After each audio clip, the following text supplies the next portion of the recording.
আজকে আমরা একটা ইন্ডাস্ট্রির প্রোডাকশন ফ্লোরে যখন মালামাল প্রোডাকশন করা হয়, মালামাল এগুলো উৎপন্ন হওয়ার পরে এই মালামালগুলোকে কনভেয়ার বেল্টের মাধ্যমে এক স্থান থেকে অন্য স্থানে নিয়ে যাওয়া হয় এবং এই কনভেয়ার বেল্টের মালামালগুলোকে গণনা করা হয়। তারপরে ওয়েট স্কেলের মাধ্যমে ওয়েট করা হয় যে যে মালামালগুলো হচ্ছে সেগুলো কতটুকু ওজন, তারপরে মালামালগুলো কয়টা আমার একটা বক্সে যে গিয়ে পড়তেছে এবং বক্সে পড়ার পর সেই বক্সে কীভাবে প্যাকেজিং হচ্ছে এবং কয়টা বক্স প্যাকেট হয়েছে সবগুলো আমরা চাইলে আমাদের এই ফ্যাক্টরি আইয়ের মাধ্যমে ডিজাইন করে দেখতে পারবো। তো এটা হচ্ছে আমাদের আজকের একটা প্রোগ্রাম। সেটা এখানে করা হয়েছে মূলত যখন মালামালগুলোর প্রোডাকশন হয়ে আসবে তখন এই কনভেয়ার বেল্টের মাধ্যমে এক এক মালামাল আমি এক এক জায়গায় নিতে পারবো। এটা একটা নিয়েছি জায়গা, এখানে একটা জায়গায় নিয়েছি, এখানে একটা জায়গায় নিয়েছি, এখানে নিয়েছি হচ্ছে একটা ওয়েট স্কেল। এই যে এখানে ওয়েট স্কেল আছে। তাছাড়া এখানে এই কনভেয়ার বেল্টকে কন্ট্রোল করার জন্য এখানে একটা কন্ট্রোল প্যানেল বক্স রয়েছে। এখানে আমরা একটা কন্ট্রোল প্যানেল বক্স নিয়েছি যেটার মাধ্যমে আমরা কনভেয়ার বেল্টটাকে নিয়ন্ত্রণ করতে পারবো। এই কন্ট্রোল বক্সে যা যা রয়েছে সেটা হচ্ছে একটা ইমার্জেন্সি স্টপ বাটন রয়েছে, তারপর হচ্ছে অটো ম্যানুয়ালের জন্য বাটন রয়েছে, এছাড়া রয়েছে ম্যানুয়ালি অফ করার জন্য, অন করার জন্য এবং রিসেট করার জন্য বাটনগুলো।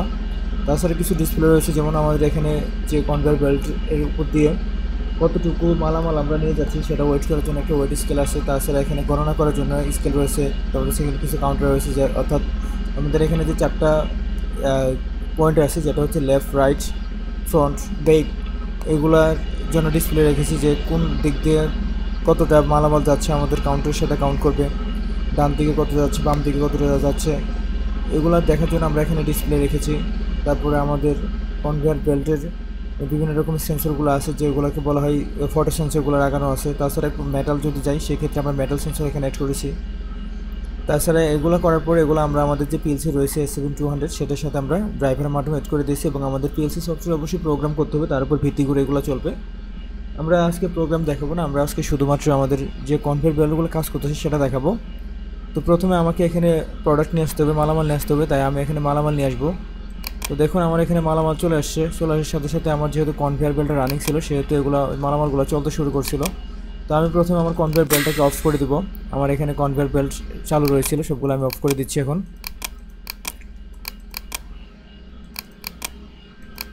আমার যতগুলো কনভেয়ার বেল্ট ছিল আমি এখন সবগুলো অফ করে দিলাম। এখন যেটা হচ্ছে যখন আমি মালামালগুলো নিচ্ছি, তো দেখুন এখানে মালামাল শুধু মালামালই চলে আসছে, আর কোনো কিছু চলে আসে না। আমি যদি একটু জুম করি সেক্ষেত্রে এটা দেখতে ভালো লাগবে। তো দেখুন এখানে শুধু একটা প্রোডাক্ট চলে আসছে। এখন আমি প্রথমে আমার এই কনভেয়ার বেল্টে যে চাকাগুলো রয়েছে, অর্থাৎ এটি লেফট দিকে যাও, রাইট দিকে যাও, ফ্রন্ট যাও, ব্যাক করা, আগে প্রথমে এগুলোকে চালু করতে হবে। তো আমি প্রথমে মালামালগুলো সামনের দিকে নিব, সেক্ষেত্রে সামনের দিকে যাওয়ার জন্য চাকাগুলোকে সামনের দিকে ঘোরাতে হবে। তাই আমার যে সেন্ড ফরওয়ার্ড অপশনটা আছে, আমি সেন্ড ফরওয়ার্ড অপশনটাকে করে দিব, অ্যাক্টিভ করে দিব। তো আমার এখান থেকে সেন্ড ফরওয়ার্ড অপশনটা আমি এখন অ্যাক্টিভ করে দিচ্ছি। দেখেন এখন চাকাগুলো বন্ধ আছে, এখানে একটা চাকা এখন চলতেছে না, এই চাকাগুলো সবগুলো বন্ধ আছে। এখন দেখুন এখানে যে চাকাগুলো মালামালগুলো এদিক সেদিক ঘোরানোর জন্য ব্যবহার করা হইতেছে, এখানে এই চাকাগুলো বন্ধ আছে। তো আমি সেন্ড ফরওয়ার্ড অপশনটা অন করে দিলাম। তো দেখুন দেওয়ার সাথে আমার চাকাগুলো সামনের দিকে অগ্রসর হওয়া শুরু করেছে, মানে সামনের দিকে ঘুরতেছে, মালামালগুলোকে সামনের দিকে নিয়ে যাবে। তো মালামালগুলো সামনের দিকে নিয়ে গেলে অবশ্যই আমাকে প্রথম আমার যে কনভেয়ার বেল্টটা আছে এই প্রথম কনভেয়ার বেল্টটাকে অ্যাক্টিভ করতে হবে। তো আমি আমার প্রথম কনভেয়ার বেল্টটাকে অ্যাক্টিভ করবো, অর্থাৎ এন্ট্রি কনভেয়ার বেল্ট।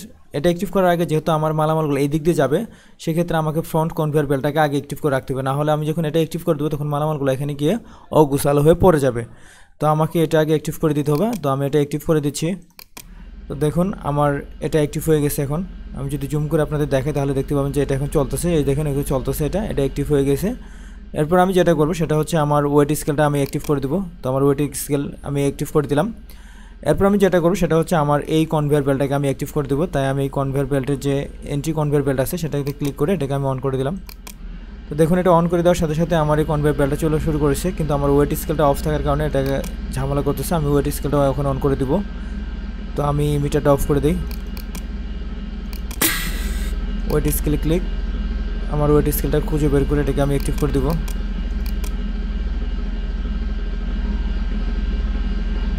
লোড স্কেলটা আমি অ্যাক্টিভ করে দিব। তো আমার ওয়েট স্কেল এবং লোড স্কেল একসাথে চলা শুরু করছে এবং এটাও চলতে শুরু করেছে।